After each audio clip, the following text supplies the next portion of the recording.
నమస్తే మిత్రులారా, నేను అడ్వకేట్ చౌహాన్. మిత్రులారా, ఒక కేసులోని విషయం ఏంటంటే ఒక మహిళ ఒక వ్యక్తితో సహజీవనం చేస్తుంది. సహజీవనం చేస్తున్నటువంటి క్రమంలో ఎవరైతే ఆమెతో సహజీవనం చేస్తున్నారో ఆ వ్యక్తి ఈమెను డౌరీ హరాస్ చేస్తూ కొంత వేధించడం మొదలు పెట్టాడు.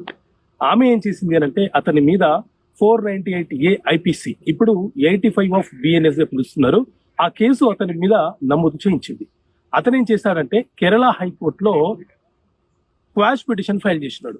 నేను ఆమె యొక్క భర్తని కాదు, ఆమె నా మీద 498A కేసు పెట్టడానికి అవకాశం లేదు, నా మీద ఫైల్ చేసినటువంటి FIR ని రద్దుపరచమని చెప్పి క్వాష్ పిటిషన్ ఫైల్ చేసినాడు. సో దీని మీద విచారణ చేసినటువంటి కేరళ హైకోర్టు మ్యారేజ్ అంటే చట్టబద్ధంగా భార్య భర్తలు ఒక వివాహ వ్యవస్థలో సాంప్రదాయ ప్రకారంగా చేసుకునేది మ్యారేజ్, అది చట్టబద్ధమై ఉండాలి.